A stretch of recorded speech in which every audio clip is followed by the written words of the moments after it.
और आज के बच्चों को तो क्या क्या प्रोग्राम किया? आज जो हमारा 25 जनवरी है इसको मतदाता दिवस के रूप में हर साल मनाया जा रहा है। उसी क्रम में आज पंचायत भवन में कार्यक्रम आयोजित किया गया था, जिसकी अध्यक्षता जिलाधिकारी महोदय के द्वारा की गई थी।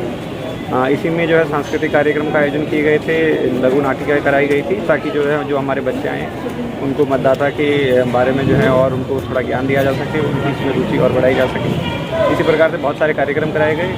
साथ साथ जिन BLO के द्वारा अच्छा कार्य किया जा रहा है और जो हमारे स्वीप आइकन्स है जिनके द्वारा निरंतर रूप से कार्य किए जा रहे हैं इलेक्शंस में, उन सभी को यहाँ पर सम्मानित किया गया।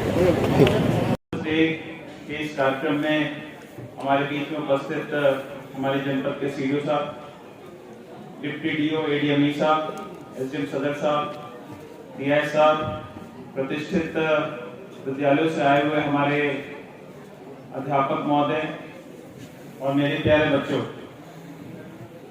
जैसा कि आप लोगों ने यहाँ पे सुना कि आज का दिवस 25 जनवरी हम लोग वोटर्स डे के रूप में मनाते हैं। और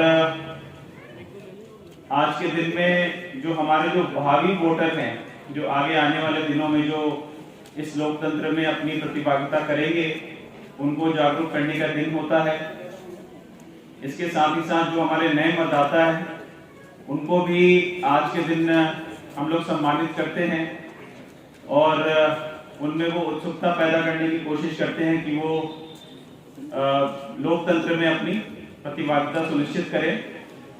इसके साथ ही साथ जो हमारे लोकतंत्र में लगातार BLO के रूप में काम करने वाले हमारे अध्यापक महोदयगण हैं और अन्य जो हमारे जो कर्मचारीगण हैं, जो लगातार इसमें साल दर साल अपना योगदान देते रहते हैं, उनको भी हम लोग आज के दिन सम्मानित करते हैं।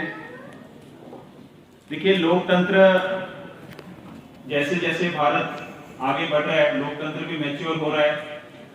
और मैं आप लोगों को एक बार, क्योंकि यहाँ पे बच्चे बैठे हैं, आज के दिन में हम लोग अपने इस मतदान के अधिकार को बहुत हल्के में लेते हैं, लेकिन मैं आप लोगों को बताना चाहूंगा कि जिस देश के साथ हम सभी लोग अपनी तरक्की का मानक कंपेयर करते हैं, अमेरिका की बात करते हैं, वो जब आजाद हुआ 1851 में, तो वहां पे महिलाओं को वोटिंग का अधिकार पाने में 70 साल लगे, 70 इयर्स।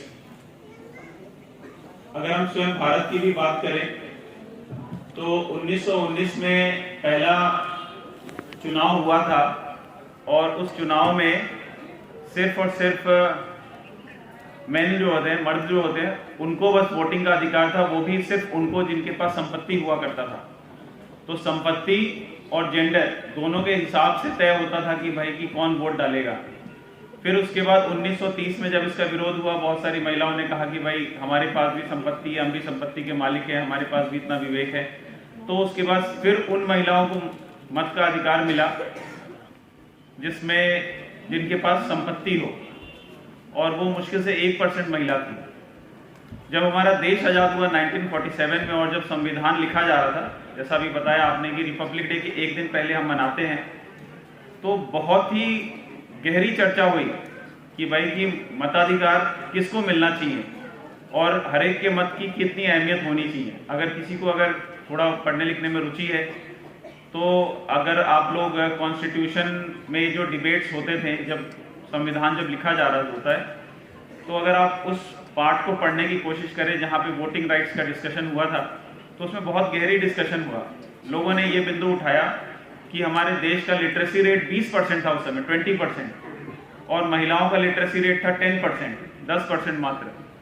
और फिर भी लोगों ने कहा कि नहीं, 1 पर्सन 1 वोट, एडल्ट फ्रेंचाइज की हर एक व्यक्ति जो 18 वर्ष के ऊपर है, वो भले ही अमीर से अमीर क्यों ना हो और गरीब से गरीब क्यों ना हो, बिना किसी भेदभाव के सब व्यक्ति को वोटिंग का अधिकार होगा। और ये रेवोल्यूशनरी था। ये मतलब मैं आपको बताऊं, विश्व में ये निर्णय लेने वाला संभवतः भारत इकलौता ऐसा देश होगा जिसने पहली बार में निर्णय लिया कि नहीं, सबको मताधिकार होगा और सब लोग वोट डालेंगे।